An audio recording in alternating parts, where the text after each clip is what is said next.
I think it's important to talk about the importance of pragmatic liberalism, or classical liberalism, as you might have thought of it when we talk about things like the culture of Greece or the philosophy of Plato. Society owes its existence to classical liberalism. We are a classically liberal society. And if we lose that, then we lose the opportunity to engage in free inquiry. We lose the opportunity to experience a society which values a diversity of different opinions and values scientific and literary progress over things like theocracy or autocracy. So it's important as we move forward that we not get the idea that a conservative society is better than a liberal one. And yet when we look at what liberalism has done lately, when we look at the name of liberalism, there's a stereotype that is associated with it. There's a sense that liberals are out of touch. If I say, what does a liberal look like? What comes to mind is the blue hair and the gender identity crisis crowd. People who think the best way to represent women is to perhaps not be entirely sure that women and men are different. You know, like these are the kinds of things that we've seen in the news cycle for quite some time now. There is a certain ridiculousness that has been pervasive in liberal society, at least the society of those who proclaim to be liberals. And yet, that's not really a fair appraisal, because people who say they're liberals aren't necessarily always going to be representing true values of progressive liberalism. And so it's entirely possible to stand against that crowd of people who are activist liberals, if you will, the extremist crowd, the people who say you have to believe what we believe, don't believe what we don't believe, fall in line, or otherwise you shouldn't be part of society. Think of the tyranny during the pandemic, when self-proclaimed liberals would say, you know, if you want to question the efficacy or safety of a vaccine, then you're going to have to face the social wrath and censorship which will follow, because you aren't allowed to question what you're being told. Well, I mean, when it comes to people's health, people should have a right to question sources. They should have a right to be skeptical. And when you start telling people they don't have a right to be skeptical, that really is not a liberal attitude at all. Liberalism should be all about a healthy skepticism, to be able to question narratives, to be able to be going against the grain of what people might want you to do. There's so many instances where liberalism has wound up being a bully club. It's been people going out of their way to say, this is an agenda we have, and you're going to have to fall in line, and if you don't fall in line, then you can't be part of the club.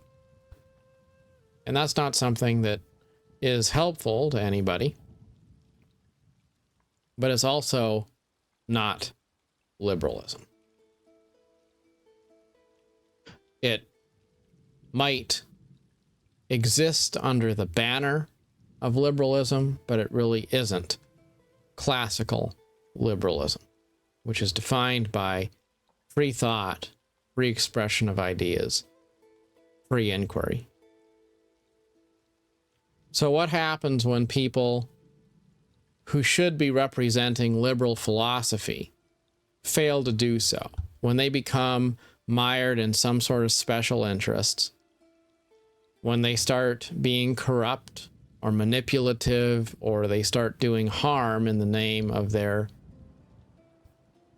philosophical manifesto, you create a situation where people put their guards up and they say, well, I don't want anything to do with that, so I'm going to go to the other side. Well, that makes people pivot more toward traditionalism, toward individualism instead of collectivism, toward philosophies that oppose what they see as corruption.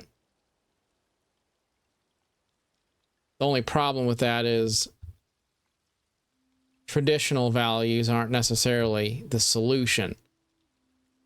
Because if you replace all progressive values with traditional ones, you create an environment where people view reason as the enemy. They don't want anything that questions tradition. They don't want anything which allows people who don't agree with them to exist. You see, it leads full circle to its own type of radicalism. And whether we have radicalism on the right or radicalism on the left, whether it's liberals running around wearing masks long after the pandemic ended, with a pinup of Anthony Fauci in their bedroom saying, you know, if you aren't wearing a mask and getting 3 vaccines every year or something for the rest of your life, then, you know, you shouldn't be part of society. Or if it's the red hat wearing MAGA crowd that are out there continually pushing things which fall outside the realm of rationale. You know, like people running around wearing shirts that say Gulf of America because now it's apparently in vogue to rename bodies of water as a tribute to the United States. You know, stuff that just doesn't make a whole lot of sense. Or Donald Trump posting pictures of himself as the Pope because that somehow is a rational thing for the president to be doing. You see, there's lots of examples on the right of things that make absolutely no sense. People who are completely defined by their fixation on faith and religion, who are anti-science, who are opposed to being inclusive, or who passively, maybe in the closet, have no problem with marginalizing people. And then you have people on the left who are their own sort of out of touch. Well, that's why it's so important to have a moderate, centrist approach to liberalism. Because when the left fails, it pushes people to the right. And ultimately, if we had to make a choice between a purely conservative society and a purely liberal one, liberalism would be probably the more righteous of the two. It's just, on one hand, you have people anchored in the past, and on the other hand, you have people who are driven forward by dreams. And sometimes the dreamers need to be brought back to earth. And sometimes the people who think that everything can be solved by a return to tradition and a revival of the good old days also need a reminder that the future belongs to those who will live in it, not to those who are stuck in the past. We need a healthy balance, but the risk is when people who are fundamentally good fail to do good, then people who are fundamentally evil tend to come out and take center stage.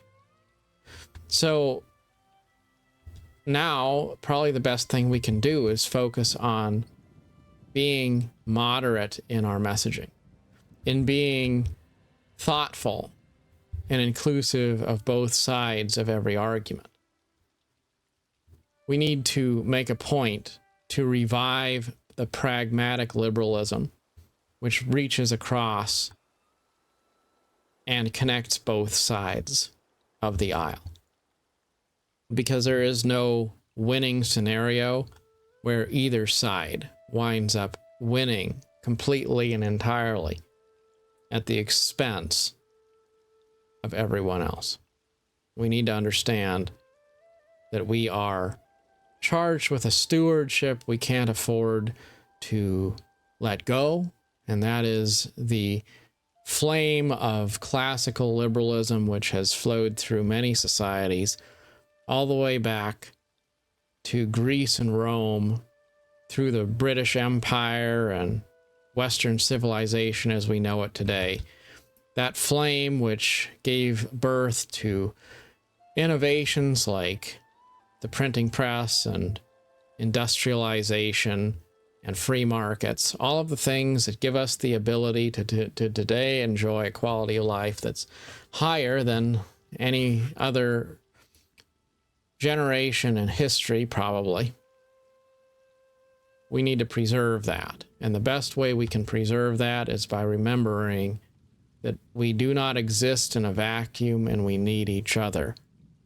All of our ideas, all of our different abilities, we need to try to make the world a better place by making sure there's a place for everyone at the table. As always, best wishes on your adventure. Till next time, thanks so much for watching.